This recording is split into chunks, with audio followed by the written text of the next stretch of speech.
everybody. What a great topic to talk about.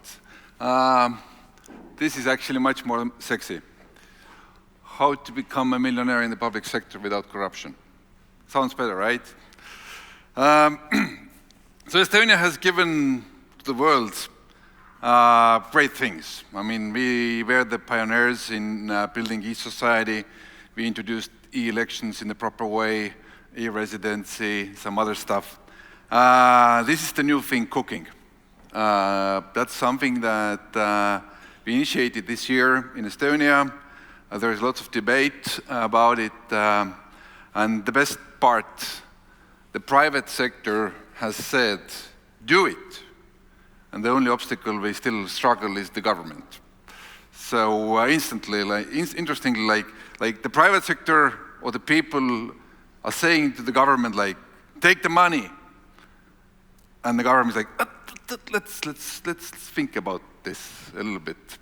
Or actually, they have started. So the work is going on. But what this is all about? So, like in government, I worked as a CIO for 4 years. And coming from private sector, for me, it was always like interesting how you motivate the people. In private sector, it's easy. It's profit. Like company needs to earn money. Let's say, let's build a company, let's build services, let's build products, let's sell them, let's earn profit. In government, what is the profit? If I do more work, can I get more recognition? We all know the answer, no. If you do more work, there are more chances to fail, and if you fail, it might influence your next step, or let's say, like, if you actually continue in public sector. But if my career is related with public sector, I want to do career in public sector, then why should I innovate? Because if I innovate, I might fail and get deleted, or I succeed, and the maximum I get is a medal. So where is the money, Lebowski? And on the same time, in private sector, like we see like all the top 500 companies in the world, they have, on top of salaries, they have option schemes, different motivation programs, and I'm not talking about soft stuff, let's talk only about money. Like, if the company does well, you get more. Simple, easy. So this model has been proven globally. If you have right motivation, if you have right goals, if you have right leadership, you can build great stuff. So why don't we do that in government sector? Okay, it's not good if, let's say, private sector can start buying laws. I mean, like we are a big corporation, let's forget the Estonian nature, let's cut all the trees, and how much it costs to buy that law. I mean, we all understand it can't happen this way. But there are models. And one of the models I learned from US, comes from Chicago, is called Wicklow model. And the idea here is that like private sector, all the people, they are not against to pay bonuses or to set up a motivation fund if it's pre-agreed. So in all countries, you have very complex reforms. Let's say, in Estonia, something what we are facing at the moment is our school structure, what we have in Estonia, is not according to the, let's say, it's not the best.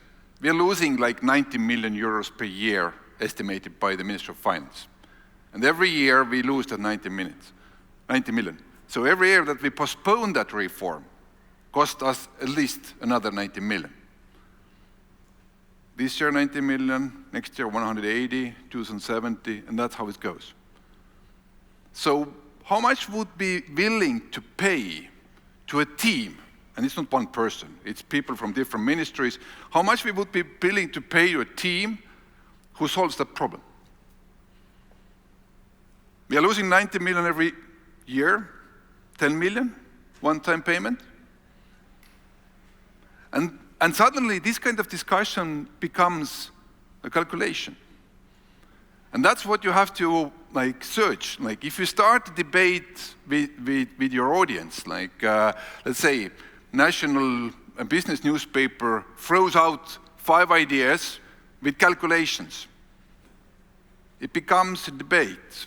And if you pre-agree that, okay, surely, if somebody is willing to do that kind of complex process, by the way, no politician wants to shut down the school. It's a political suicide.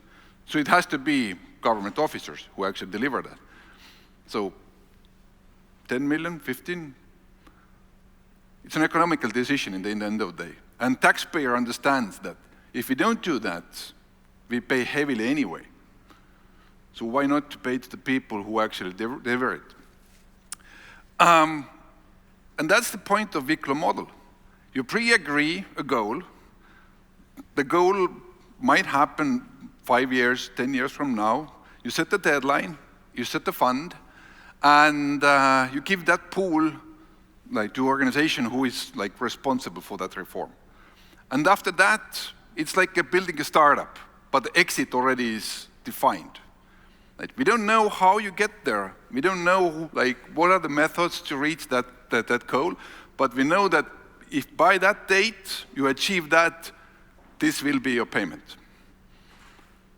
And then inside the team, the way how you organize all this, there are different schemes and models. By the way, if it's more interesting for you, you can ask the organizers to get the slides. So there is no secrecy there. But the idea is that there's one organization who commands this, the pool, but usually the participants, they are in Ministry of Justice, they are Ministry of Finance, they are Ministry of Social Affairs. Whenever they are, you have tools to motivate people from different groups.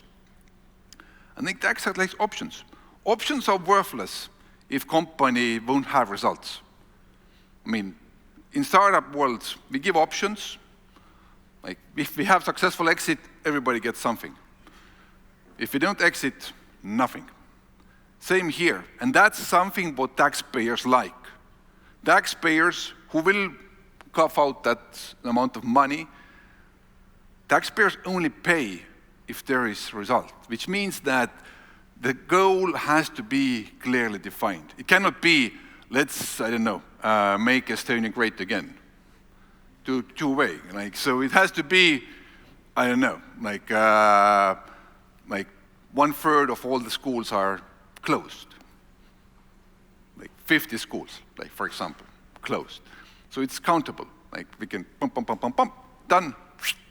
So a good example here is the pilot project what we had with tax and custom.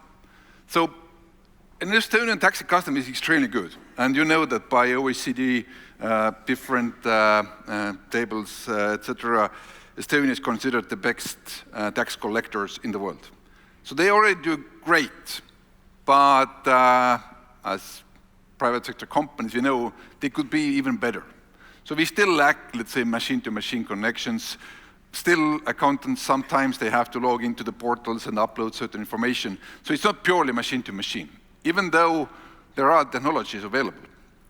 So the private sector has already saluted and said, start reading our ERP system automatically. Start reading our bank accounts automatically.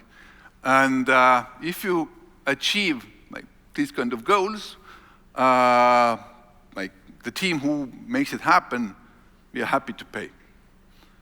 So those numbers have been publicly debated. Those numbers and these goals have been debated. And currently, tax and custom is already, let's say, they have a special system where they mark down how much, what, who has earned.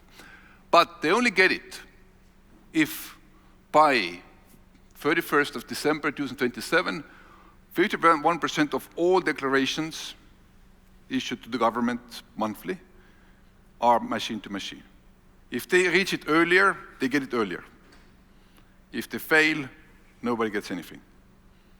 Simple. Easy. So how it's calculated?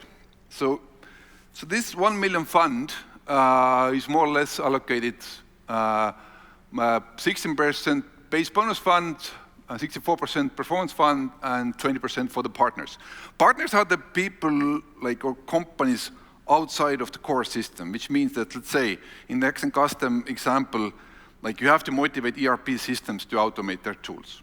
So we have a fund for those people who are outside of organization, that's for them. But what is the difference between base bonus fund and performance fund with amounts here? So the idea here is the same like in private sector. If you go and work for Microsoft, for example, then according to your position, you will have options or bonus according to your position in the sense that there is a salary-based bonus and performance. So let's say if you are the CEO of the organization, your salary is higher, so your salary-based bonus that vests every month is higher compared with the project manager who actually deals with the project every day. So you have salary bonus fund vesting every month, and you have quarterly performance reviews that will add on top of that. So can these people become a millionaire with these projects? No, because the whole fund is only 1 million. But what they can achieve with this, let's say 6, maybe 8 salaries, if they are successful with a project. But it's not only money. When we tested this idea and we played through and studied different organizations in public sector, one thing that also comes with this, it's a clear goal. If you are in public sector, so sometimes you miss that somebody says you clearly, please deliver me this. It's a clear goal, it's recognition if we truly achieve that, and some money. So those elements, they make this motivational part easier, and also it might start to attract even better talent from other sectors who currently, not often want to join the government because the motivation in government and the way how you lead people and motivate people is extremely hard compared with private sector, because in private sector it's easy, it's money. So that was an introduction of the latest innovation, what we are dealing here in Estonia. If you are more interested, write us, and we are happy to share all the presentations and information about that. And I wish you luck to implement a similar model in your country. Thank you.